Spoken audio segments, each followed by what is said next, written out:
Pernahkah kalian membayangkan satu kesalahan kecil, satu jari yang terpeleset di layar ponsel yang retak, bisa mengubah takdir hidup seseorang selamanya?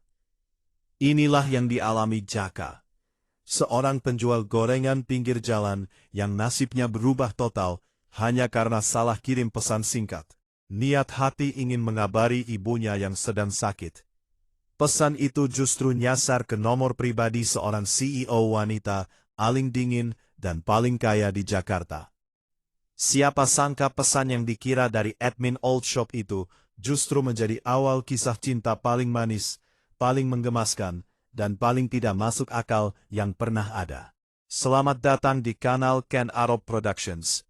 Sebelum kita menyelami kisah yang penuh kejutan ini, jangan lupa tekan tombol subscribe, like, dan tulis komentar kalian di bawah. Saya doakan bagi kalian yang sudah menekan tombol subscribe. Semoga Tuhan limpahkan rezeki yang deras seperti air mengalir, diberikan kesehatan yang paripurna, keberkahan dalam setiap langkah, dan kebahagiaan yang tak pernah putus. Amin. Amin ya Rabbal Alamin. Coba tulis di kolom komentar, kalian menonton video ini dari kota mana saja. Siapa tahu doa kita bisa terkabul bersama-sama dengan kehendak Tuhan semesta alam. Baiklah, mari kita mulai kisah inspiratif ini. Matahari Jakarta sedang trik-triknya, seolah ingin membakar aspal hitam di kawasan bisnis Sudirman. Di sebuah gang sempit yang dikenal dengan sebutan Pojok Lapar, tepat di belakang gedung pencakar langit yang menjulang angkuh, seorang pemuda bernama Jaka sedang bertarung dengan asap dan minyak panas. Wajahnya yang sebenarnya tampan, tertutup jelaga tipis, dan keringat yang bercucuran. Tangan kanannya cekatan membolak-balik bakuan dan pisang di dalam wajan penggorengan yang mendesis. Sementara tangan kirinya sibuk mengipas-ngipas agar bara api kompor tetap stabil. Jaka bukan sekedar penjual gorengan biasa. Di tengah riuh rendah suara klakson dan teriakan pedagang lain, ia selalu punya cara untuk tersenyum. Sambil meniriskan gorengan yang warnanya kuning keemasan, ia bergumam pelan ada adonan tepungnya. Seolah benda mati itu adalah teman bicaranya. Ayo, matang yang cantik ya, biar yang beli senang. Biar ibu di rumah bisa beli obat. Bisik Jaka penuh harap. Seorang bapak ojek online yang sedang antre menyahut. Jak, jangan diajak ngobrol mulu tuh bakwan. Keburu garing. Buruan, perut saya sudah konser nih. Jaka tertawa renyah. Siap Pak Bos. Enam saja, bakwan buatan Jaka ini ada bumbu rahasianya. Bumbu cinta dan doa ibu dijamin kenyang sampai malam. Jaka membungkus gorengan itu dengan kertas koran bekas, menyerahkannya dengan dua tangan. Sebuah sopan santun yang jarang ditemui di jalanan keras ibu kota. Meski lelah dan kakinya pegal berdiri sejak subuh, Jaka tidak pernah mengeluh. Di benaknya hanya ada satu tujuan, yaitu mengumpulkan uang receh demi receh untuk biaya berobat ibunya yang sedang terbaring lemah di kontrakan sempit mereka. Baginya, setiap tetes minyak adalah harapan dan setiap pembeli adalah malaikat penolong. Namun, kontras yang sangat tajam terjadi hanya berjarak beberapa ratus meter di atas kepala Jaka. Tepatnya di lantai 20 gedung Mahardika yang mewah. Di sana suhu udara terasa membekukan tulang karena pendingin ruangan yang diputar maksimal. Di balik meja kerja yang terbuat dari kayu jati mahal, duduklah Azalia, seorang wanita muda yang kecantikannya luar biasa, namun tatapan matanya setajam elang dan sedingin es. Azalia adalah pemimpin tertinggi di gedung itu. Hartanya melimpah, mobil mewahnya berderet, dan ratusan karyawan tunduk padanya. Tapi hari itu, wajah Azalia tampak muram. Ia menatap tumpukan dokumen investasi di depannya dengan tatapan kosong. Tidak ada senyum, tidak ada tawa, bahkan tidak ada kehidupan di wajah cantiknya. Pintu ruangannya diketuk pelan. Sekretarisnya masuk dengan gemetar, takut salah bicara. Maaf, Bu Azalia, Ini jadwal rapat direksi, 10 menit lagi. Azalia bahkan tidak menoleh. Ia menjawab dengan nada datar, tanpa emosi. Batalkan.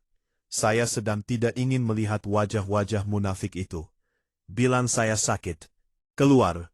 Sekretaris itu buru-buru menutup pintu, meninggalkan Azalia kembali dalam kesunyian yang mencekam. Azalia memutar kursi kerjanya, menatap keluar jendela kaca besar yang memperlihatkan pemandangan kota Jakarta dari ketinggian. Ia melihat ribuan orang di bawah sana seperti semut.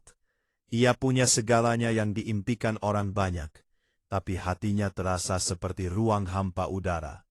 Kosong, sepi, dan gelap. Ia merindukan sesuatu yang ia sendiri tidak tahu apa itu. Mungkin sebuah kehangatan, atau mungkin sebuah ketulusan yang tidak bisa dibeli dengan lembaran saham. Sungguh dua dunia yang bertolak belakang. Di bawah sana Jaka yang miskin harta, tapi kaya akan senyuman dan harapan. Di atas sini, Azalia yang bergelimang harta, tapi miskin kebahagiaan. Tidak ada yang menyangka bahwa takdir sedang merajut benang merah yang akan menarik paksa dua kutu berbeda ini untuk bertabrakan dalam sebuah insiden kecil yang konyol. Matahari perlahan mulai condong ke barat, mengubah langit Jakarta menjadi jingga kemerahan yang kusam tertutup polusi. Di sudut sempit pojok lapar, keramaian pembeli mulai sedikit surut. Jaka memanfaatkan momen langka itu untuk beristirahat sejenak. Ia duduk di sebuah dingklik kursi kayu kecil yang sudah reot sambil merogoh saku celananya yang penuh dengan noda tepung dan aroma bumbu. Dengan tangan yang sedikit gemetar karena kelelahan seharian berdiri, Jaka mengeluarkan gumpalan uang kertas ribuan dan recehan logam. Ia mulai menghitungnya satu persatu, merapikan uang kertas yang lecek dan berbau minyak itu di atas lututnya dengan sangat hati-hati. 10.000, 2.000, 25, romor. Jaka menghela napas panjang. Berat sekali rasanya dada ini. Uang segitu hanya cukup untuk membeli beras dan tempe untuk makan malam. Sama sekali belum cukup untuk menebus resep obat ibunya yang habis hari ini. Rasa bersalah seketika menyegap dadanya. Ia merasa gagal menjadi anak yang bisa diandalkan. Jaka kemudian merogoh saku lainnya, mengeluarkan sebuah ponsel pintar keluaran lama yang kondisinya sangat memprihatinkan. Layarnya retak parah bagaikan sarang laba-laba. Bahkan ada bagian pojok kaca layarnya yang sudah hilang dan diikat karet gelang agar baterainya tidak copot. Inilah satu-satunya harta elektronik Jaka. Namun ponsel tua ini punya penyakit menahun yang sering bikin Jaka emosi, yaitu penyakit Gosta alias layar sentuh yang suka error dan memencet-mencet sendiri seolah ada hantu iseng yang memainkannya. Niat hati, Jaka ingin mengirim pesan ke kontak yang ia namai, "Ibuku sayang," untuk memberi kabar sekaligus meminta maaf. Jari jempol Jaka yang kasar sudah bersiap menekan nama ibunya di aplikasi pesan hijau. Namun, takdir rupanya punya rencana lain yang lebih nakal. Tepat saat jempolnya mendarat, layar ponsel itu berkedip-kedip error. Kursornya melompat lincah ke kontak di bawah nama ibunya. Kontak itu adalah nomor tanpa nama. Sebuah nomor kosong yang entah kapan pernah Jaka simpan. Mungkin dari grup jual beli barang bekas bertahun-tahun lalu yang tidak pernah ia hapus. Tanpa Jaka sadari, karena layar ponselnya yang buram dan setengah bagiannya sudah menghitam alias tompel, ia masuk ke ruang obrolan nomor asing tersebut. Jaka tidak mengecek ulang nama penerimanya, karena matanya sudah berkaca-kaca menahan tangis. Jari-jarinya menari pelan di atas papan ketik virtual yang lambat merespons, menuangkan kesedihan yang ia pendam sendirian.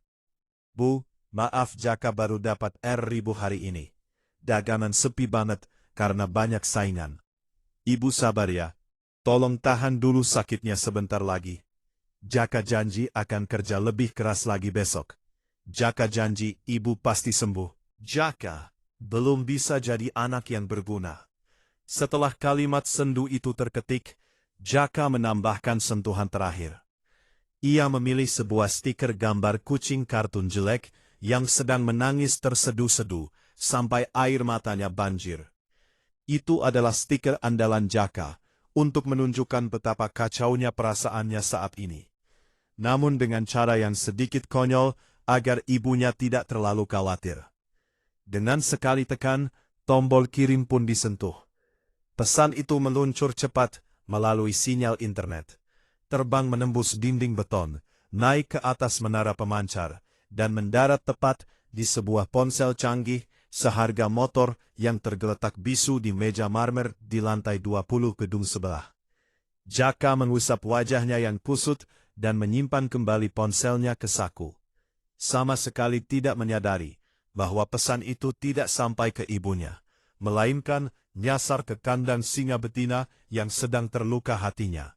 Sementara itu, di lantai 20 gedung Mahardika, suasana hening begitu mencekam, seolah udara di ruangan itu ikut membeku karena suasana hati sang pemilik. Azalia menyandarkan punggungnya yang pegal ke kursi kulit yang harganya setara dengan sebuah mobil keluarga. Kepalanya berdenyut nyeri bukan karena sakit fisik, melainkan karena kelelahan batin yang menumpuk. Baru saja ia membatalkan kontrak bernilai miliaran rupiah karena kliennya bertindak tidak sopan. Dan sekarang ia harus bersiap menghadapi amukan ayahnya nanti malam di rumah.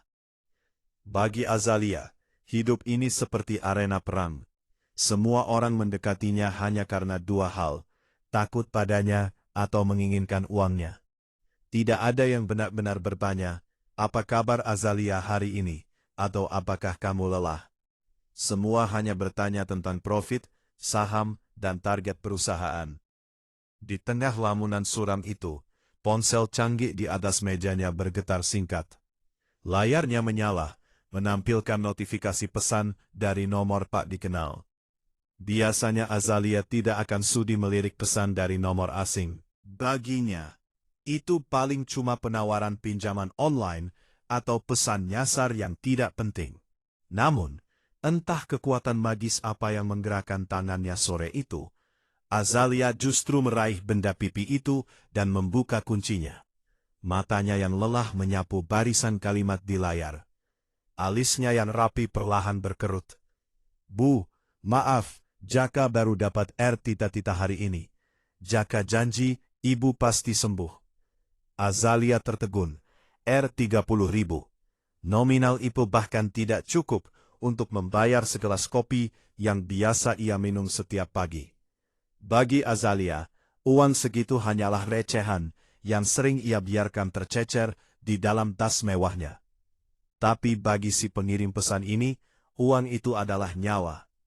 Ada nada keputusasaan yang begitu dalam, namun dibungkus dengan bakti seorang anak yang luar biasa tulus kepada ibunya. Lalu pandangan Azalia jatuh pada stiker kucing menangis yang dikirimkan di akhir pesan. Gambar kucing kartun itu begitu konyol, matanya bengkak dan air matanya mengalir deras seperti air terjun. Sungguh kontras dengan isi pesannya yang sedih. Melihat gambar itu, sebuah keajaiban kecil terjadi. Sudut bibir Azalia yang kaku perlahan tertarik ke atas. Senyuman tipis, sangat tipis, terukir di wajahnya yang biasanya sedingin pualam. Ada rasa hangat yang aneh menjalar di dada Azalia. Rasa hangat yang sudah lama sekali tidak ia rasakan. Ia merasa iri. Ya, seorang CEO kaya raya merasa iri pada orang asing yang hanya punya uang AirPod 5.000 ini. Ia iri karena si pengirim pesan punya seseorang yang begitu ia cintai dan ia perjuangkan. Sementara Azalia, ia punya segalanya, tapi ia merasa tidak punya siapa-siapa. Tanpa berpikir panjang dan melupakan gengsinya sebagai seorang bos besar, jemari lentik Azalia mulai menari di atas layar. Ia tidak ingin membalas sebagai CEO Mahardika Group, membalas sebagai manusia biasa yang tersentuh hatinya. Gak apa-apa, Rezeki itu sudah ada yang atur. Jangan terlalu keras sama diri sendiri. Semangat ya, anak baik.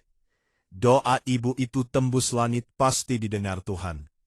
Setelah menekan tombol kirim, Azalia meletakkan ponselnya di dada. Ia memejamkan mata, meresapi sisa-sisa kehangatan dari interaksi singkat itu. Untuk pertama kalinya dalam sekian tahun, ia merasa menjadi manusia yang berguna, bukan mesin pencetak uang. Ia tidak tahu siapa itu Jaka, tapi satu hal yang pasti, pesan salah sambung itu telah berhasil melehkan sedikit es yang menyelimuti hati sang ratu bisnis. Di bawah langit Jakarta yang mulai gelap, getaran ponsel di saku celana Jaka terasa seperti kejutan listrik. Jaka nyaris melompat dari dingklik kayunya. Ia buru-buru mengelap tangannya yang berminyak ke kain lap kumal yang tergantung di gerobak, lalu dengan hati-hati mengambil ponselnya. Matanya membelalak tak percaya. Pesan itu dibalas, dan balasannya sungguh di luar dugaan. Begitu lembut dan menenangkan, jauh dari bayangan penagih utang atau penipu yang sering menghantui nomor-nomor rakyat kecil. Anak baik, dua kata itu bergaung di kepala Jaka. Rasanya adem sekali, seperti disiram air es di tengah panasnya gurun pasir. Jaka tersenyum lebar, menampakkan deretan giginya yang putih.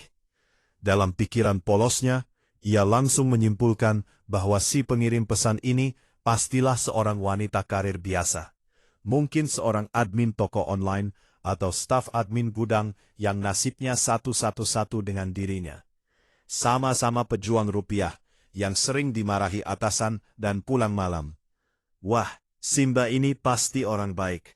Mungkin dia lagi lembur juga kayak aku, gumam Jaka pelan.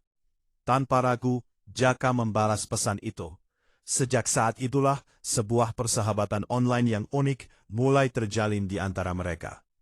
Ponsel Jaka yang layarnya reta itu kini menjadi benda paling berharga. Setiap ada waktu senggang, di sela-sela menggoreng, Jaka pasti mengirimkan kabar.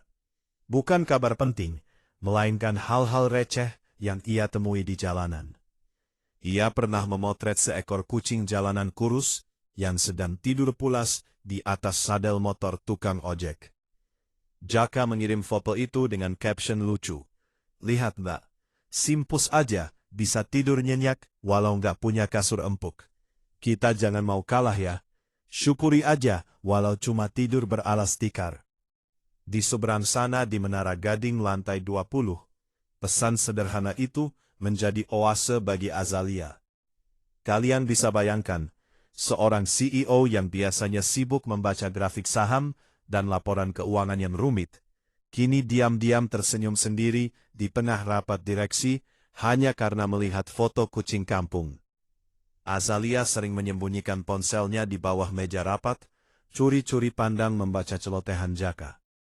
Azalia merasa menemukan dunia baru.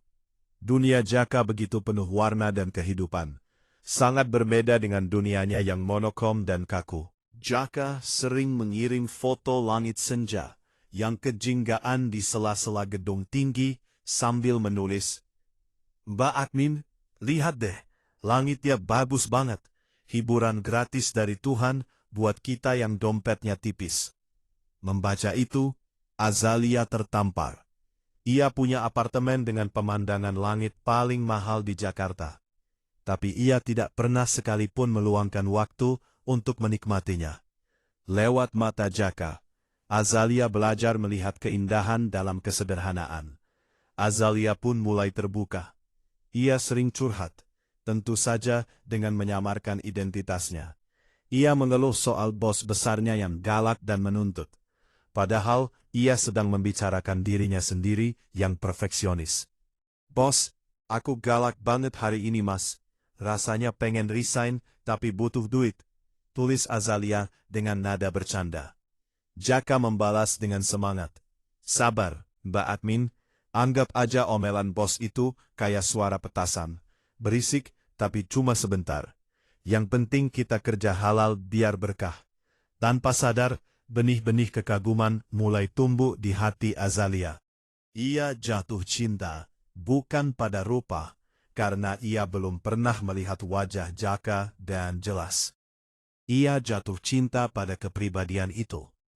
Pada cara Jaka menertawakan kesulitan, pada cara Jaka menghargai hal-hal kecil, dan pada ketulusan Jaka yang mampu membuat hati Azalia yang beku perlahan mencair. Azalia sadar, ia tidak lagi kesepian. Ada seorang sahabat di seberang sana. Seorang penjual gorengan yang tanpa sengaja telah menjadi pelita di hidupnya yang gelap. Sore itu hujan deras mengguyur Jakarta tanpa ampun, menyisakan hawa dingin yang menusuk tulang. Di ruang kerjanya yang luas, Azalia menatap nanar, kotak makanan mewah yang tergeletak di atas meja. Isinya adalah menu Vinda Ining dari restoran Bintang 5.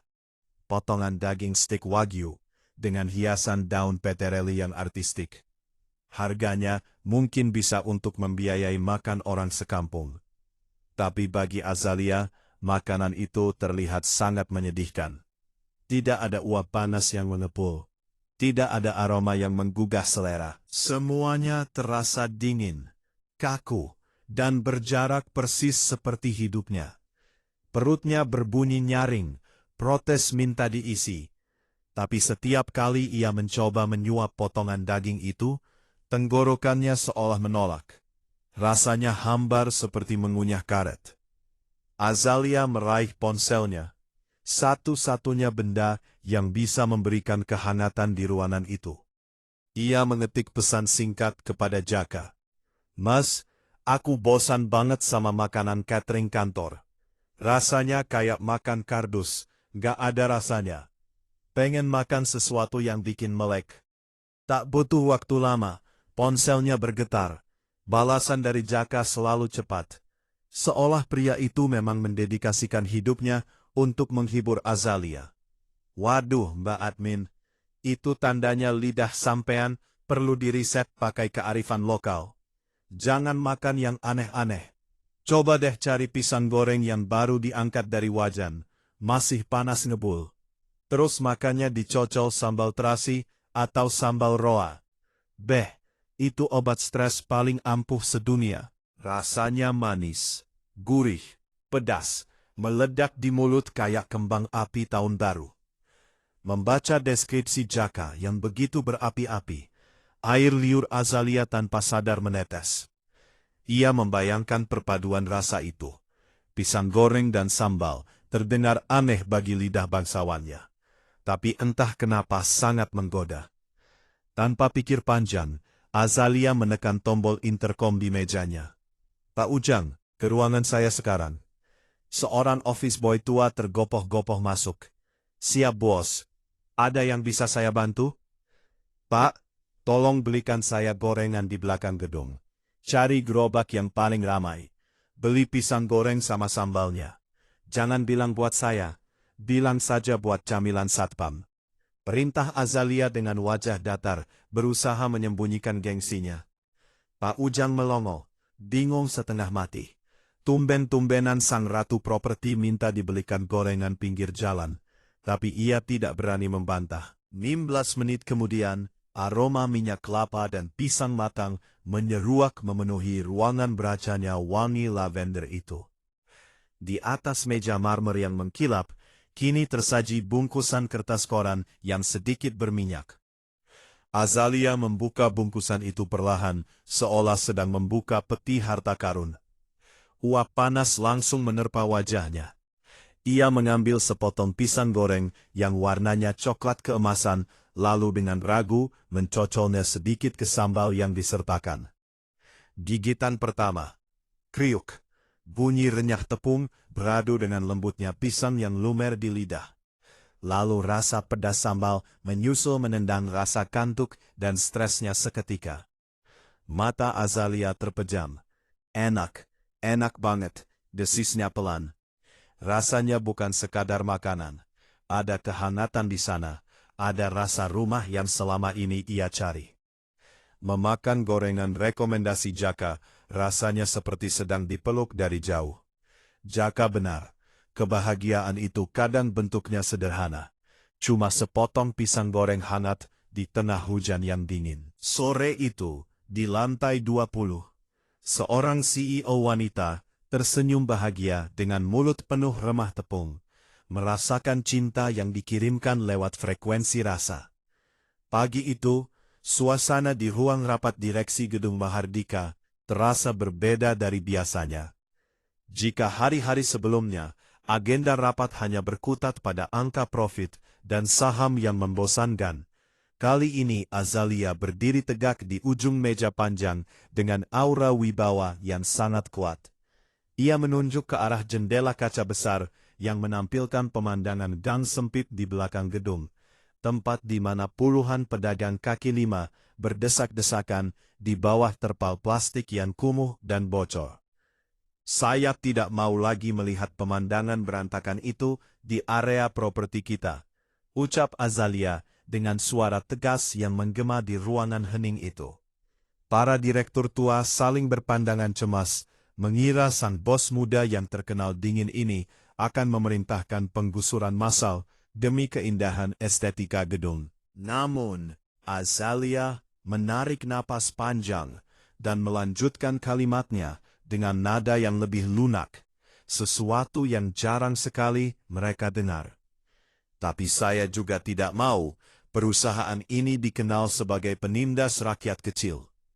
Kita punya lahan kosong yang cukup luas di area taman samping lobi. Saya perintahkan kalian untuk bangun food court rakyat di sana. Buat desain yang bagus, yang bersih, modern, dan gratiskan biaya sewa untuk pedagang terpilih selama 1 tahun penuh sebagai program sosial perusahaan. Perintah itu bagaikan titah ratu yang tak terbantahkan. Dalam hitungan hari, proyek yang diberi nama Teras Mahardika itu pun rampung. Itu adalah sebuah area kuliner terbuka yang tertata sangat rapi, dengan meja kursi kayu yang estetis, lampu-lampu gantung yang cantik, dan atap kanopi kokoh yang melindungi dari panas dan hujan. Jaka yang saat itu sedang sibuk membereskan dagangannya, karena takut ada razia ketertiban umum, tiba-tiba didatangi oleh 2 orang staf manajemen gedung berpakaian rapi. Jantung Jaka rasanya mau copot. Ia pikir ini adalah akhir dari mata pencahariannya. Lututnya lemah seketika. Namun alangkah terkejutnya Jaka ketika ia justru disodori sebuah map berisi formulir pendaftaran.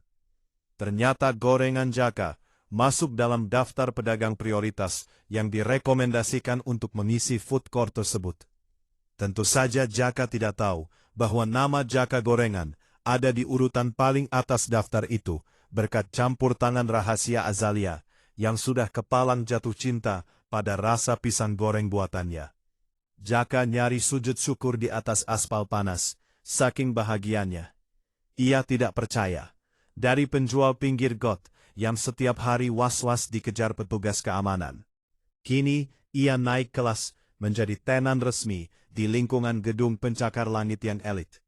Ia mendapat jatah sebuah bed atau kios kecil yang bersih, lengkap dengan keran air mengalir, listrik, dan meja saji yang higienis.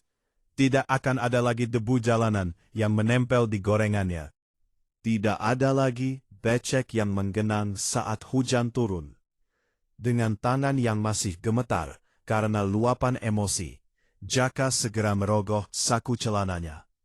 Orang pertama yang terlintas di benaknya untuk berbagi kabar gembira ini bukanlah tetangga kontrakannya, melainkan teman online-nya yang setia mendengarkan keluh kesahnya selama ini. Jaka mengetik pesan dengan sangat cepat, mengabaikan layar ponselnya yang retak. "Mbak Admin, sumpah doamu manjur banget. Aku gemetaran nih," ngetiknya. "Alhamdulillah aku kepilih jualan di gedung-gedongan. Tempatnya bagus banget mbak. Ada keramiknya, nggak becek lagi.